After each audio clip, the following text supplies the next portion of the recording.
ఇంతకుముందు ఏంటంటే అందరూ హాజరు మీద మాట్లాడేది. ఇప్పుడు ఎఫ్ఆర్ఎస్ పెట్టారు.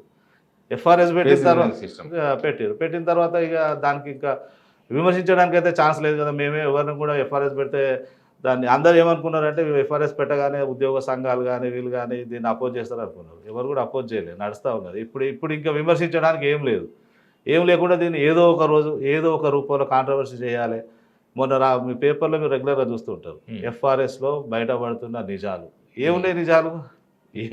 ఏం బయటపడుతున్నాయి? కాబట్టి చాలా దేశాలలో టీచర్కు శాలరీ ఎక్కువ ఉంది. కంపారిటివ్లీ ప్రైమరీ స్కూల్ టీచర్కి ఎక్కువ ఇచ్చే దేశాలు ఉన్నాయి. బ్రిటన్ లాంటి దేశాలు ప్రైమరీ టీచర్కి. ఇక్కడ మనం ప్రైమరీ టీచర్ తక్కువ, హై స్కూల్ టీచర్కి ఎక్కువ, యూనివర్సిటీకి ఇంకా ఎక్కువ చేస్తున్నాం. కానీ ప్రైమరీ స్కూల్కే ఎక్కువ శాలరీస్ ఇచ్చే దేశాలు ఉన్నాయి. అన్ని ఉద్యోగాల కన్నా కూడా ఎక్కువ శాలరీస్ ఇచ్చే దేశాలు కూడా ఉన్నాయి. వాటిని కంపేర్ చేయొచ్చు కదా. వాటిని చేయకుండా ఏదో మార్కెట్లో ఎక్కువ జీతాలు ఉన్నాయి. ఎంత ఉంటుంది శాలరీ అసలు మీకు? ఇక మీకు మా ఫ్యామిలీలో ఎవరు టీచర్ లేరు, అందుకే నాకు తెలియదు.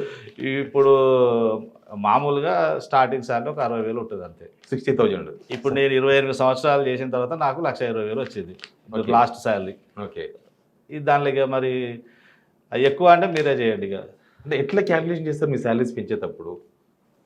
శాలరీస్ ఇచ్చేది ఏంటంటే పిఆర్సీ ప్రకారం వస్తుందండి. ప్రభుత్వ ఉద్యోగులకు అందరికి వచ్చినట్టే మాకు వస్తుంది. వాళ్ళకి ఎంత పెరుగుతుందో మాకు అంతే పెరుగుతుంది. ఇక్కడ పర్టికులర్గా టీచర్లకంటూ పెరిగేదేం లేదు. తర్వాత ఆ శాలరీ పెరిగినా డిఏ పెరిగినా ఇదంతా కూడా ఇన్ఫ్లేషన్ రేట్ మీద ఆధారపడి ధరల సూచిక ఆధారంగా డిఏ పెరుగుతుంది. దాన్నే మళ్ళీ 5 సంవత్సరాలకు ఒకసారి రివైజ్ చేస్తారు. అంటే ఈయన కుటుంబంలో 6 ఉంటారా 4 ఉంటారా సభ్యులు, ఆ సభ్యులను లెక్కేసి, ఎందుకంటే దాని మీద కాంట్రవర్సీ. ఎందుకంటే 2 తల్లిదండ్రులు 2 పిల్లలు ఉండే కదా, కాదు 2 పిల్లలకు కలిపి ఒకటే యూనిట్ చేస్తున్నారు పిఆర్సీలో. 5 యూనిట్లు అని 4.5 యూనిట్లు అని ఇట్లా 4.5 యూనిట్లు లెక్కేస్తున్నారు. ఈ లెక్కేస్తూ మీటర్ బట్టకి ఎంత అయింది, లేకపోతే పప్పుకి ఎంత అయింది, లీటర్ పాలకి ఎంత అవుతాయి, ఇవన్నీ క్యాలిక్యులేషన్లో తీసుకున్న తర్వాతనే పిఆర్సీ ఇస్తారు.